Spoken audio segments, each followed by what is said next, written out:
You a newer agent or just an agent that's trying to get better or just looking to get into this real estate space and wondering what it's like for somebody that's been successful over the past better part of a decade and what my biggest failures were as a newer agent or just an agent in general.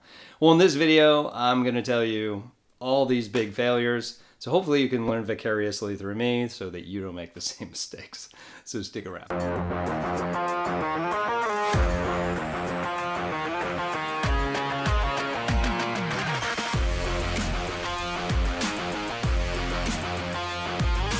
What's up, everybody? This is Tim Whittemore with the Whittemore Group here with LPT Realty, coming at you with some more great information. Whether you're an aspiring agent, a newer agent, or a seasoned agent who's trying to get to that next part of your career, I'm here to help you through where you're trying to go. I've been through it all. I've been that single agent. I've been a team buyer's agent. I've been an ops manager, now team lead, and I've done it in several states, either New York, Ohio, and now here in Florida. So let me be that voice of reason to help you get to the next part of your career. They always say that you're the sum of the 5 people that you surround yourself with. Let me be one of those voices to help you get there. All right. Let's talk about my biggest real estate failures in real estate as an agent, okay? As a new agent, I want to go into this, but I've made these same mistakes over time, and I've learned them vicariously through the people that I have coached and I've mentored over the years. I'm going to give you 5 of them that were really a big thing for me and that I consistently see in other agents as well. Number 1 is being consistent in prospecting, okay?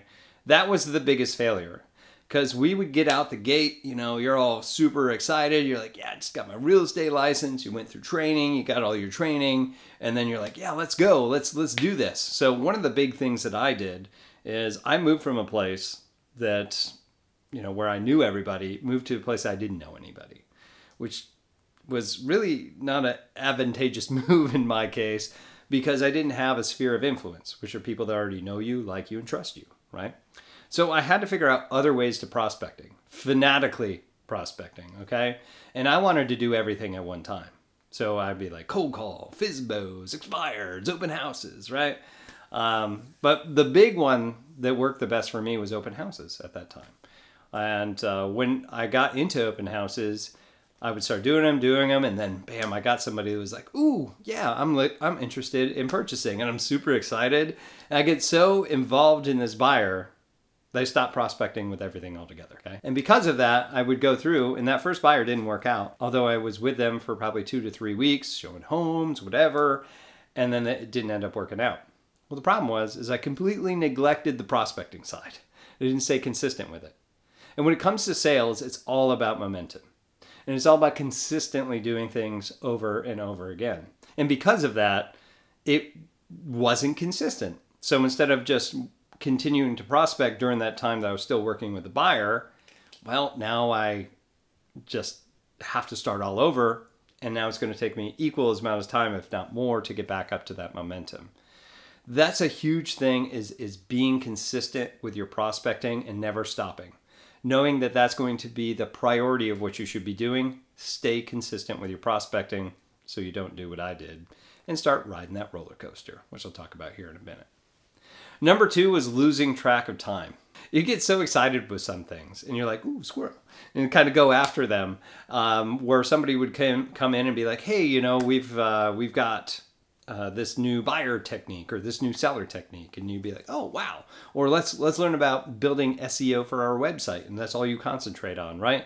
And then you start working on a certain project or whatever, or working with a buyer or trying to solve an issue for your buyer that really wasn't time, like it didn't need to happen right away, and because of that your entire day was wasted and your top priorities never happened, right? You only accomplished that one thing. And next thing you look up and you're like, hey, I got this, I got on this rabbit trail, whatever, right? At 9:30 in the morning, now it's 3 p.m. And I didn't do any of my prospecting. I didn't follow up with any of my customers. I didn't get to do any of those things. And I lost track of time. And now I'm mentally exhausted and I'm not going to work until 8 p.m. because I've got other responsibilities as an adult, right? Or I'm just tapped out. So how did I fix that? The biggest thing I did was time blocking. And you can use a free system. I use Google Calendars. And you can block out hours, half hours, even 15 minutes if you really want to get there. And block out the main things that you want to accomplish in the day. Now, the big thing I learned was the 80-20 principle, which is Pareto's principle, where basically it says that 20% of the things that you need to do each day will solve 80% of your problems. And that will work for each day, each week, each year, right? And you want to concentrate on that top 20% and time block at least the top 20%. Other than that, it's just a filler. If you get it done, great. So that's how I alleviated that. Number 3 was that roller coaster, okay? The roller coaster, I see it so many times, and no matter how much I say it till I'm blue in the face, agents still don't see this, or they don't want to see it. And basically what will happen is they'll get somebody. And they're like, yes, I want to go purchase a home. We'll say we got a buyer. And then we go out and we show them properties. And then we get them under contract. And now we have that period from contract to close, 30 to maybe 45 days. And that's all we're concentrating on. And because of this, during that time, you prospect, and then we got somebody. But you still prospect, but now this is taking priority. And then you're not prospecting at all. And you're only concentrating on this deal. That's the only thing. That's the only thing you can concentrate on, right? And then that deal closes, and you get that paycheck, and you're like, woo! But now I have no momentum for the rest of my sales. I have nobody else in my pipeline of people I'm going to work with. Okay? That's what we call the roller coaster, okay? Because you're going up, prospecting, you get somebody, and then your prospecting goes down.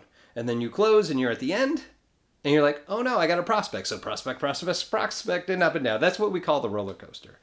So to try not to do this, and when you have somebody or multiple people under contract, you want to ensure that you keep prospecting to keep that going so you don't have those huge dips in your business. That's why a lot of agents, when it comes after the holidays, because they weren't prospecting, have nothing going in January or February. Finally, March comes, and now it's the spring market, and now, boom, we're super busy. Well, we could have had consistent business over time if we would have taken that time block that top 20%, and hopefully top 20% is some sort of prospecting and accomplishing that on the daily. Okay? Number 4, oh man. Number 4 was something that I had to get drilled in my head. And it was this one word, follow-up. If you ever ask any agent that I've ever trained, they'd be like, what is Tim's favorite phrase? And they'll be like, follow-up. Follow-up, follow-up, follow-up. I got to say it 3 times. All right? And it means so much because I've lost so much business because I got so busy with trivial things, right? And I didn't follow up with somebody. There's no worse feeling than having a great conversation with somebody, right? And you're like, yeah, you're my guy, Tim. You're my guy. Yeah, all right, sweet. We're going to go out. We're going to do this and have this big old plan. And when they leave or when you get off the phone, you're like, yes, this guy's locked in. He's locked in next month. And you never follow up with him. And then next thing you know, when you finally do follow up in the month, it'll be like, oh yeah, we already purchased. We figured you were busy, so we just went to the listing agent, and that seemed to be the house. Oh, you should totally come over after we close. You're going to love it. That's a real story, by the way. So that's thousands of dollars in some cases, if not more, because you didn't follow up with them or because you didn't educate them on how this whole thing works.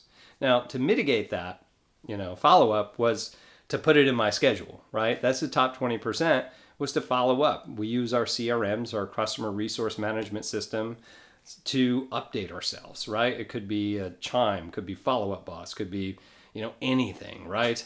That you're using to consistently remind you to talk to these people. Now, do you have to talk to them every day? Probably not, but at least keep it up once a week, once every 2 weeks. For goodness, at least a month. And continue to follow up with them. Even after you have a conversation, follow up and be like, hey, is everything still the same?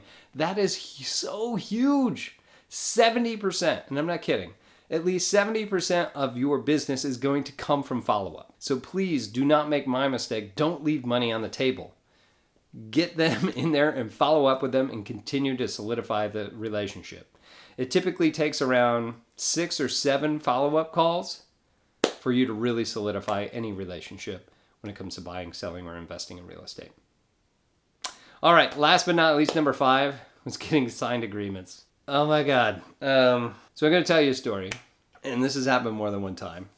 But when you work with a buyer or you work with a seller, you get a listing agreement working with the seller. Now that's pretty standard because we got to work for our commissions. We got to put it on paper. Like, okay, right? And then when it comes to a buyer, not everybody wants to get that because, they're necessarily not paying you any fees, right? And we're like, I don't want to upset them or whatever excuse you have in your brain, right? But if you don't get a signed agreement with somebody, they can easily get up at any time, no matter how much time you've had working with them, and go use another realtor. They're not obligated to you. They didn't sign anything, right? And I've had this happen more than once, but here's a good story. So I was working with a buyer seller, and she was selling a home in Panama City Beach, right? And when she signed our listing agreement, I sent it over to them to digitally sign. Now, I didn't at the same time send the buyer's agreement to help her purchase a home in another place, which is a little bit further to the west. And I sent it via email through, one of those digital sign like dot loop, and I just assumed that it was taken care of. So as we're continuing to list her property and get everything going, we're going kind of back and forth on what needs to happen, whatever.